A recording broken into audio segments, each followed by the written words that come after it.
Bismillahirrahmanirrahim. Assalamualaikum warahmatullahi wabarakatuh. Perkenalkan, nama saya Deni Rahmawati dari kelas PAI 4C, NIM 11901112. Baiklah, pada hari ini saya akan menjelaskan materi tentang pengembangan kemampuan fisik dan motorik di sekolah menengah SMP atau SMA, dan cara mengatasinya. Baiklah, saya akan menjelaskan materinya satu persatu, yaitu yang pertama, apa itu pengembangan kemampuan fisik. Secara garis besar, pertumbuhan dan perkembangan fisik peserta didik dapat dibagi atas 3 tahap. Yang pertama, tahap setelah lahir hingga usia 3 tahun. Lalu tahap yang kedua, tahap anak-anak hingga masa pubertas, yaitu pada usia rentang 3-10 tahun. Lalu lanjut tahap ketiga. Tahap ketiga yaitu tahap pubertas, yaitu umur dari rentang 10-14 tahun. Dan tahap remaja, rentang usia sekitar usia 12 tahun ke atas. Menurut para ahli, atau di sini menurut Cole, dalam tahun 2002 berpendapat bahwa perkembangan fisik merupakan dasar perkembangan dari aspek lain yang berhubungan dengan perkembangan psikis dan sosial. Dan menurut perspektif Islam, dalam surah Ar-Rum ayat 54, yang terjemahannya yang berbunyi, Allah, dialah yang menciptakan kamu dari keadaan lemah. Kemudian dia menjadikan kamu sesudah keadaan lemah itu menjadi kuat. Kemudian dia menjadikan kamu sesudah itu dari yang lemah itu kembali dan berubah. Dia menciptakan apa yang dikehendakinya, dan dialah yang maha mengetahui lagi maha kuasa. Dengan demikian, perlu adanya pengkajian atau pembahasan bagaimana pandangan Al-Quran terhadap perkembangan fisik manusia agar dapat dijelaskan lebih jauh lagi. Dan menurut materi selanjutnya, yaitu tugas-tugas perkembangan fisik remaja. Di sini terdapat 7 tugas perkembangan fisik remaja. Yang pertama, menerima perubahan fisik yang dialaminya dan melakukan peran sesuai dengan jenisnya. Lalu yang kedua, mengembangkan hubungan secara tepat dengan teman sebaya, baik yang sama jenis maupun lawan jenis. Lalu yang ketiga, mampu berdiri sendiri dalam bidang emosi, tidak lagi tergantung pada orang tua maupun orang dewasa yang lain. Dan poin ketiga ini bahwa pada perkembangan fisik remaja, bahwa anak-anak sudah mulai mandiri.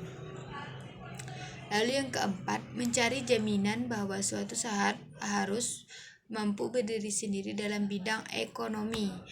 Bahwa pada perkembangan fisik remaja, bahwa pemikiran remaja bahwa untuk kedepannya dia akan menjadi orang yang mandiri, baik dalam bidang ekonomi atau mata pencarian keuangannya. Lalu yang kelima, menentukan dan mempersiapkan diri untuk karirnya dan memasuki pasaran kerja. Dalam hal ini, perkembangan fisik remaja sudah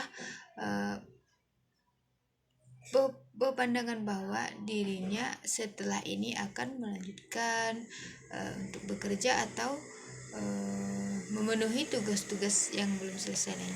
Lalu yang keenam, mengembangkan kemampuan kognitif dan konsep-konsep yang relevan dengan kebutuhan masyarakat. Lalu yang ketujuh, memahami dan mampu bertingkah laku yang dapat dipertanggungjawabkan. Sedangkan pengertian dari perkembangan kemampuan motorik. Kemampuan motorik berasal dari bahasa Inggris, yaitu motor ability. Gerakan atau motor merupakan suatu aktivitas yang sangat penting bagi manusia, karena dengan gerak motor manusia dapat meraih sesuatu yang menjadi harapannya. Pengertian perkembangan motorik menurut para ahli. Yang pertama, menurut Surlock tahun 1998 menyatakan bahwa perkembangan motorik merupakan suatu perkembangan pengendalian gerak jasmania melalui kegiatan pusat saraf, urat saraf, dan otot yang terkoordinasi. Terdapat hal-hal penting dalam mempelajari keterampilan motorik. Yang pertama yaitu kesiapan belajar, lalu yang kedua kesempatan belajar, yang ketiga model yang baik, lalu yang keempat kesempatan berpraktik, lalu yang kelima motivasi. Di sini menurut Among Makmun dan Yuda M. Saputra tahun 2000 halaman 20, dia menyatakan bahwa kemampuan gerak itu merupakan kemampuan yang biasa orang lakukan guna untuk meningkatkan kualitas hidup. Di sini kemampuan gerak dibagi menjadi 3. Yang pertama kemampuan lokomotor, lalu yang kedua kemampuan non lokomotor, lalu yang ketiga kemampuan manipulatif. Di sini akan dijelaskan pengertian dari kemampuan manipulatif atau contoh-contohnya. Yang pertama gerakan mendorong, terdiri atas contohnya melempar, memukul, dan menendang. Lalu yang kedua gerakan menerima atau menangkap. Lalu yang ketiga gerakan memantul-mantulkan bola atau menggiring bola. Di sini juga terdapat suatu kendala dalam perkembangan kemampuan fisik. Yang pertama terdapat 2 faktor. Yang pertama yaitu faktor internal dan eksternal. Faktor internalnya meliputi sifat jasmaniah yang diwariskan dari orang tuanya. Dan kedua, kematangan secara sepintas pertumbuhan fisik. Meskipun anak sudah diberikan makanan dan gizi, tetapi apabila kematangan belum sampai, maka pertumbuhan anak tersebut akan tertunda. Lalu faktor eksternalnya yaitu yang pertama faktor kesehatan, lalu yang kedua faktor makanan, lalu yang ketiga stimulus lingkungan. Sini terdapat faktor-faktor yang mempengaruhi perkembangan motorik.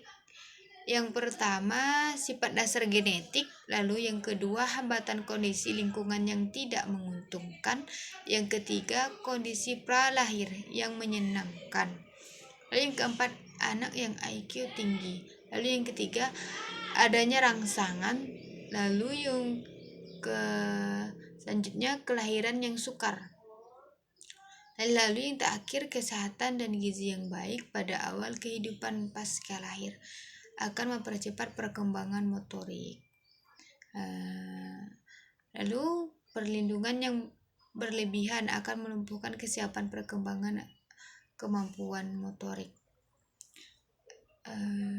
Lalu di sini cara mengatasi dari kendala perkembangan kemampuan fisik dan motorik sekolah. Yang pertama hal yang kita lakukan yaitu melakukan observasi. Mengapa melakukan observasi? Karena observasi merupakan suatu proses pengamatan secara langsung terhadap perilaku anak. Lalu yang kedua, kita bisa melakukan wawancara. Wawancara merupakan suatu proses jawab lisan secara langsung terhadap seseorang anak yang mengalami masalah. Lalu yang ketiga tes psikologi. Tes psikologi dilakukan dengan menunjukkan anak pada psikologi anak dengan persetujuan orang tua atas nama sekolahnya. Lalu yang keempat riwayat kesehatan. Di sini diperbolehkan dari dokter atau pramedis. Sekian pembahasan materi saya tentang perkembangan fisik dan motorik anak pada usia remaja atau pada usia di sekolah menengah SMP atau SMA, serta kendala yang harus dilakukan agar perkembangan fisik dan motorik anak dapat diatasi. Kurang lebihnya saya mohon maaf. Wassalamualaikum warahmatullahi wabarakatuh.